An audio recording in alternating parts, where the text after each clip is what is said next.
Hi, പുതിയൊരു video ഹെയർസിനെ കുറിച്ച് തന്നെയാണ്. ആക്ച്വലി ഇന്ന് നമ്മുടെ ഒരുപാട് കാലത്തെ ഇടവേളയ്ക്ക് ശേഷം ഇന്ദുചൂടൻ വീണ്ടും വന്നിരിക്കുന്നു എന്ന് പറഞ്ഞ പോലെ മൊണ്ണേഷ് വീണ്ടും വന്നിരിക്കുകയാണ്.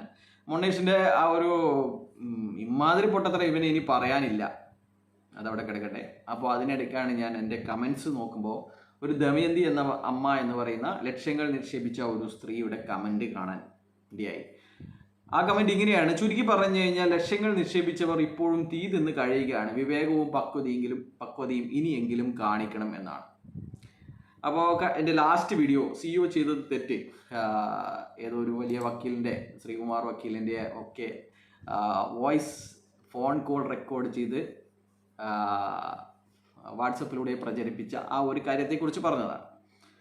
അപ്പോൾ എന്താണ് ഈ ദമയന്തി അമ്മയെ പോലെയുള്ള ആയിരക്കണക്കിന് അല്ലെങ്കിൽ 100 കണക്കിന് ആൾക്കാരോട് പറയാനുള്ളത് എന്ന് പറഞ്ഞു കഴിഞ്ഞാൽ, നിങ്ങൾ സ്വന്തം ബുദ്ധിയിൽ ആലോചിച്ച് ഇനിയെങ്കിലും പ്രവർത്തിക്കണം എന്നുള്ളതാണ്.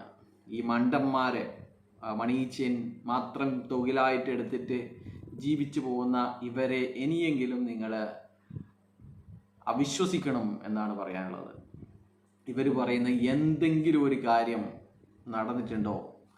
ഇവർ ഇതുവരെ പറഞ്ഞ എല്ലാം തന്നെ കളവായിരുന്നു എന്ന് ഇനിയെങ്കിലും നിങ്ങൾ മനസ്സിലാക്കുക. നിരവധി ആൾക്കാർ നിയമത്തിൻ്റെ വഴികളിലൂടെ സഞ്ചരിച്ചു കൊണ്ടിരിക്കുകയാണ്. ലക്ഷ്യങ്ങൾ നിക്ഷേപിച്ചവർ, അവർ നിയമത്തിൻ്റെ വഴിയിലൂടെ തിരഞ്ഞെടുത്തത് ഈ അധികാരികൾ പറഞ്ഞത് കേട്ടിട്ടാണ്. അപ്പോൾ അതുപോലെ നിങ്ങളും നിയമത്തിൻ്റെ വഴികളിലൂടെ പോയി കഴിഞ്ഞാൽ എത്രയും പെട്ടെന്ന് നിങ്ങൾക്ക് എത്രയാണോ നഷ്ടപ്പെട്ടത്, 5 ലക്ഷത്തിന് 55 ലക്ഷം ഒന്നും തരാൻ സാധിക്കില്ല. നിങ്ങൾക്ക് എത്രയാണോ നഷ്ടപ്പെട്ടത് അത് എത്രയും പെട്ടെന്ന് ലഭിക്കാനുള്ള അവസരം, നിയമപ്രകാരമുള്ള അവസരം ഇവിടെ ഉണ്ട് എന്ന് വിവേകപൂർവമായിട്ട് ചിന്തിച്ച് മനസ്സിലാക്കുക എന്നാണ് ഇതുപോലെയുള്ള ദമയന്തി അമ്മയെ പോലെയുള്ള ആൾക്കാരോട് പറയാനുള്ളത്. ഈ ലാഭം കിട്ടിയവർ, 800 രൂപയുടെ പുതപ്പ് വിറ്റിട്ട് കോടികൾ ഉണ്ടാക്കിയവർ നിങ്ങളെ ഇതിൽ നിന്ന് പിന്തിരിപ്പിക്കും എന്ന് നിങ്ങൾ മനസ്സിലാക്കുക. എന്തുകൊണ്ട് എന്ന് കഴിഞ്ഞാൽ, നിങ്ങളെപ്പോലെയുള്ളവർ കേസ് കൊടുത്തു കഴിഞ്ഞാൽ അവരുടെ സ്വത്ത് വകകൾ ബഡ്സ് നിയമപ്രകാരം കണ്ടുകെട്ടപ്പെടും എന്നുള്ളത് അവർ മനസ്സിലാക്കിയിട്ടുണ്ട്. നിങ്ങൾ മനസ്സിലാക്കിയില്ലെങ്കിലും അവർ മനസ്സിലാക്കിയിട്ടുണ്ട് എന്നുള്ളതാണ്. ഇവിടെ മനസ്സിലാക്കേണ്ടത്, പൈസ പോയവരെ പൈസ ഉണ്ടാക്കിയവർ തടഞ്ഞു നിർത്തുന്നു എന്നുള്ള, കബളിപ്പിക്കുന്നു എന്നുള്ള കാര്യമാണ് ഇവിടെ കാണുന്നത്. അത് ഒരു ഘട്ടം വരെ അവരെ പിടിച്ചു നിർത്താൻ സാധിക്കും എന്നുള്ളതാണ്.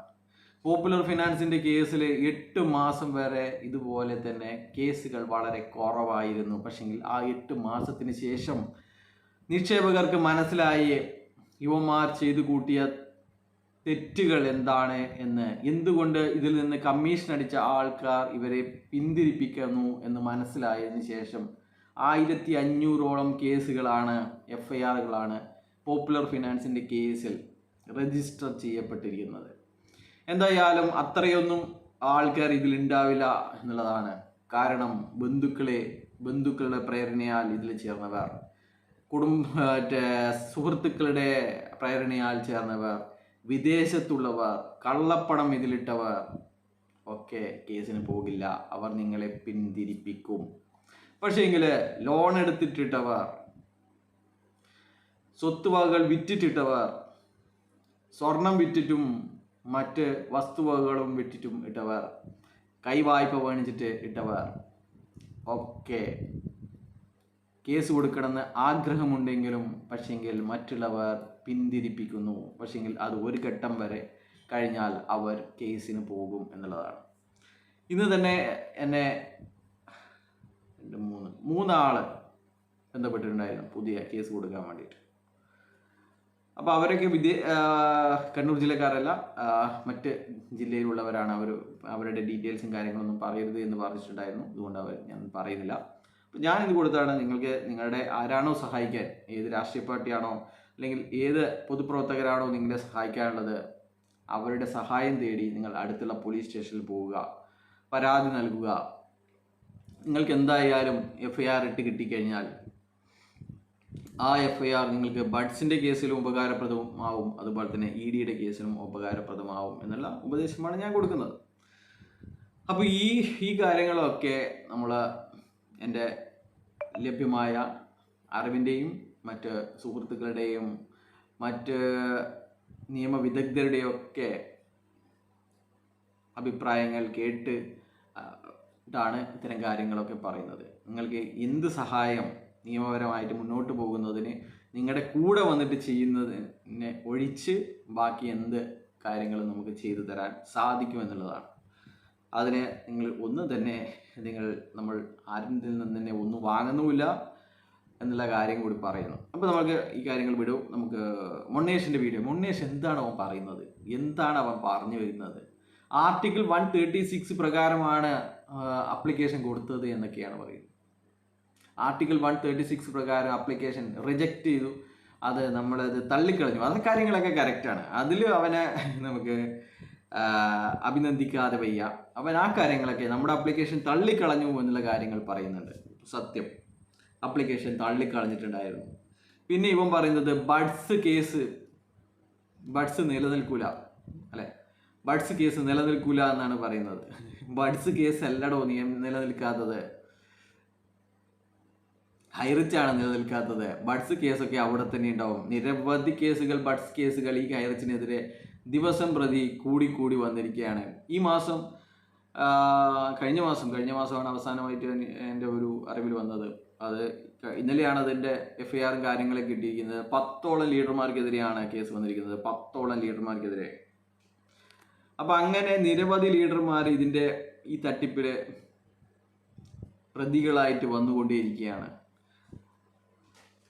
അപ്പോൾ പിന്നെ അവൻ പറയുന്നത് പണ്ട് തന്നെ അവൻ പറയുന്ന ഒരു കാര്യമാണ്, എന്താണ് ഇത് കൺസൈൻമെൻറ്റ് അഡ്വാൻസ് ഒന്നും ഇല്ല, അതൊന്നും പറയാൻ സാധിക്കില്ല. കൺസൈൻമെൻറ്റ് അഡ്വാൻസ് വാങ്ങിക്കഴിഞ്ഞാൽ അതിനൊന്നും റിട്ടേൺസ് കൊടുക്കാൻ സാധിക്കില്ല. കൺസൈൻമെൻറ്റ് അഡ്വാൻസ് ആണെങ്കിൽ അതിന് നിങ്ങൾ സാധനം വാങ്ങുക എന്നുള്ളതാണ്. ആരാണ് ഇവിടെ സാധനം വാങ്ങിയിട്ടുള്ളത്? ഇവർ പറയുന്നത്, ഇവരുടെ റിട്ടിൽ എല്ലാം തന്നെ പറയുന്നത് പ്രിവിലേജ്ഡ് കസ്റ്റമറാണ്, മെമ്പർഷിപ്പാണ് നമ്മൾ ചെയ്തിരിക്കുന്നത്. ആമസോൺ പോലെ മെമ്പർഷിപ്പാണ്, ആമസോൺ പ്രൈം പോലെ മെമ്പർഷിപ്പാണ് നമ്മൾ കൊടുത്തിരിക്കുന്നത്. അവർക്ക് നമുക്ക് ഇൻസെൻറ്റീവിൽ സാധനങ്ങൾ കൊടുക്കുന്നു എന്നാണ് പറയുന്നത്. അല്ലാതെ നിന്റെ ഈ കൺസൈൻമെൻറ്റും മണ്ണാങ്കട്ടിയൊന്നും എവിടെയും രേഖകളിലില്ല, പറയാൻ സാധിക്കില്ല. RBIയുടെ മാസ്റ്റർ സർക്കുലർ പ്രകാരം നിങ്ങൾ ചെയ്തത് തെറ്റാണ്. യാതൊരുവിധ ഈ കൺസൈൻമെൻറ്റ് അഡ്വാൻസ് വാങ്ങാനുള്ള അനുമതി നിങ്ങളുടെ കമ്പനിക്കില്ല എന്നുള്ളതാണ് മറ്റൊരു കാര്യം. അപ്പോൾ മറ്റൊരു കാര്യം എന്ന് പറയുന്നത്, ഒരു തീരുമാനത്തിലെത്തുക, ഹൈറിച്ചോളികൾ തമ്മിൽ തീരുമാനത്തിലെത്തുക. ഇവൻ പറയുന്നത് കൺസൈൻമെൻറ്റ് അഡ്വാൻസ് ആണ് എന്ന് പറയുന്നു.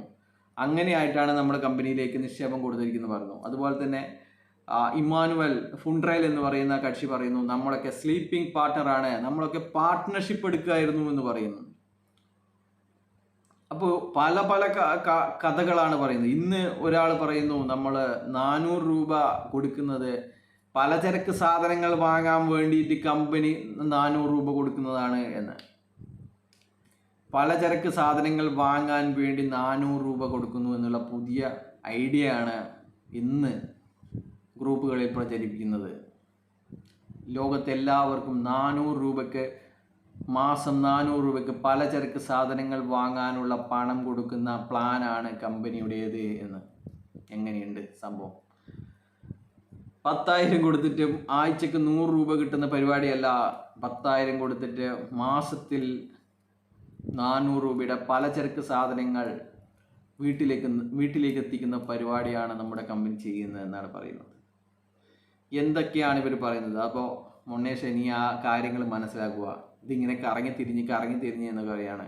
അപ്പോൾ ഇവൻ പറയുന്ന വേറൊരു വിഡിത്ത് എന്ന് പറയുന്നത്, ഹൈക്കോടതി തുറന്നു കൊടുക്കാൻ വേണ്ടി പറഞ്ഞു വരുന്നതാണ്. ഈ വിധി വന്ന സമയത്ത് ഇവൻ വാട്സപ്പിലൂടെ ഇവനോട് ബന്ധപ്പെട്ടപ്പോൾ പറഞ്ഞത്, ഈ വിധി കമ്പനിക്ക് എതിരാണ് എന്ന് പറഞ്ഞവനാണ് ഈ മെൽബിൻ എന്ന് പറയുന്നത്. നമ്മുടെ കമ്പനിക്ക് ഈ വിധി നമ്മുടെ കമ്പനിക്ക് എതിരാണ് എന്ന് പറഞ്ഞവൻ ഈ 3-4 മാസത്തിന് ശേഷം പറയുന്നു, കമ്പനി തുറന്നു കൊടുക്കാൻ വേണ്ടിയിട്ടുള്ള വിധിയാണ് അന്ന് ഹൈക്കോടതിയിൽ നിന്നുണ്ടായിരിക്കുന്നതെന്നാണ്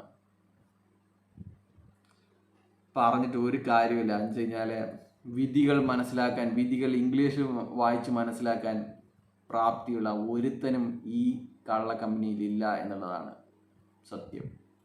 ഇവർ മലയാളത്തിൽ വായിച്ച് അതിൻ്റെ വികലമായ ജഡ്ജ്മെൻ്റാണ് ഇവർ മനസ്സിലാക്കുന്നത്. അതിനിടയ്ക്ക് ആരെങ്കിലും വോയിസ് ഇടും, പിന്നെ അതായി ഇവരുടെ ജഡ്ജ്മെൻറ്റ്.